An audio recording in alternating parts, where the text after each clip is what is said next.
बात है 1 जनवरी 1998 की, जब बंगाल में ममता बनर्जी ने भारतीय राष्ट्रीय कांग्रेस से अलग होने का ही निर्णय नहीं लिया, बल्कि नई पार्टी की स्थापना की, जिसका वो नाम रखती हैं अखिल भारतीय तृणमूल कांग्रेस। और यह पार्टी जल्दी ही राज्य में लंबे समय से शासन कर रही कम्युनिस्ट सरकार का प्रधान विपक्षी दल बन जाती है। 20 अक्टूबर 2006 को ममता बनर्जी ने बुद्धदेव भट्टाचार्य सरकार की औद्योगिक विकास नीति के नाम पर जबरन भूमि अधिग्रहण और स्थानीय किसानों के खिलाफ किए गए अत्याचारों का विरोध किया।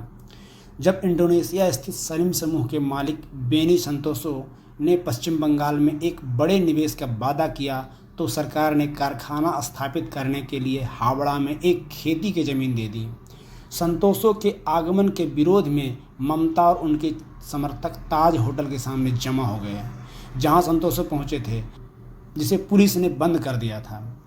फिर आया नवंबर 2006, जिस समय सिंगूर में टाटा नैनो परियोजना के खिलाफ एक रैली में शामिल होने से पुलिस ने जबरन ममता बनर्जी को रोक दिया, जिसका ममता ने विधानसभा में भी विरोध की।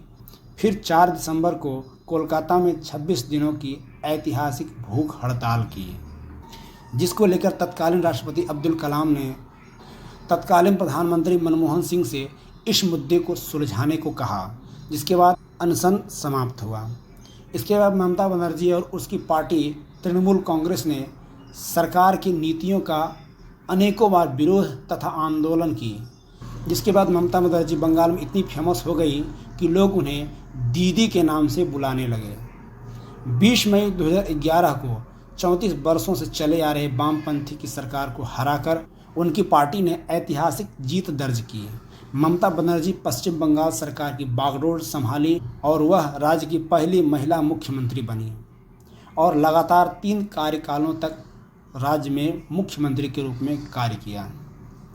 और इस तरह मई 2026 में उनका कार्यकाल समाप्त हो गया। ममता बनर्जी 2026 के विधानसभा चुनाव में अपनी सीट हार गईं। भवानीपुर सीट से शुभेंदु अधिकारी ने 15,105 वोट से मात दी। इस चुनाव में टीएमसी को भी बड़े पैमाने पर हार का सामना करना पड़ा।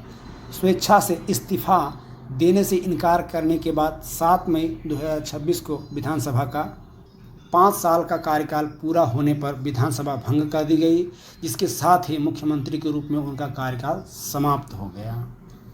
अब बात करते हैं 3 कार्यकाल अर्थात 15 साल से चले आ रहे ममता बनर्जी के 2026 चुनाव में हारने के मुख्य कारणों के बारे में। पहला कारण है आरजीकर मेडिकल कॉलेज कांड और महिला सुरक्षा। आरजीकर मेडिकल कॉलेज में हुई विभत्स घटना के बाद पूरे राज्य में भारी विरोध प्रदर्शन हुए, जिसके कारण महिला सुरक्षा को लेकर टीएमसी का सबसे मजबूत आधार महिलाएं और मध्यम वर्ग का भरोसा सरकार से पूरी तरह से उठ गया था। दूसरा सबसे बड़ा कारण यह है कि भ्रष्टाचार का आरोप और सत्ता विरोधी लहर।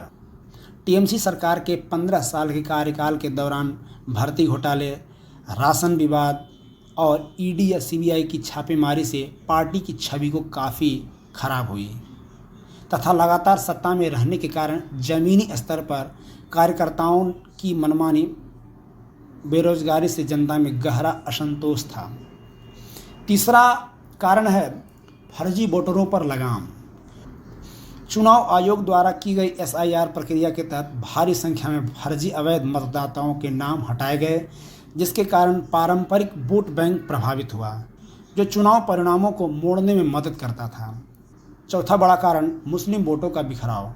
हुमायूं कबीर और नौशाद सिद्दीकी जैसे नई पार्टियों के चुनाव मैदान में उतरने से मुस्लिम वोटों में भारी बिखराव हुआ। और पांचवा और अंतिम कारण रहा तीव्र हिंदू ध्रुवीकरण।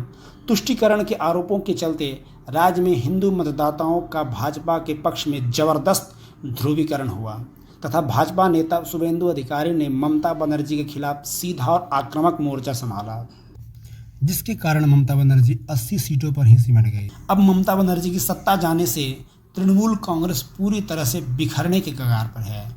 रिपोर्ट्स के मुताबिक टीएमसी के जीते हुए 80 विधायकों में से लगभग 58 से 60 विधायक और 28 सांसदों में से 20 सांसद बागी गुट का हिस्सा बन चुके हैं।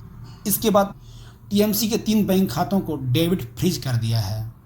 इन खातों में 440 करोड़ जमा हैं। विधानसभा चुनाव में हार के बाद ममता बनर्जी गुट ने बागी विधायक ऋतवत बनर्जी को विधानसभा में नेता प्रतिपक्ष बनाए जाने के स्पीकर के फैसले को कोलकाता हाईकोर्ट में चुनौती दी। उसके बाद कोलकाता हाईकोर्ट ने भी अंतरिम रोक लगाने से साफ इनकार कर दिया।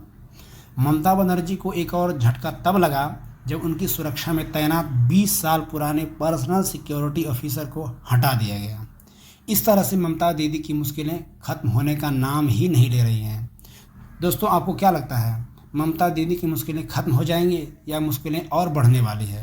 कमेंट कर अपनी राय ज़रूर दें। दोस्तों, यदि वीडियो पसंद आई हो तो लाइक करें, अपने दोस्तों से शेयर करें और सब्सक्राइब करना न भूलें। धन्यवाद।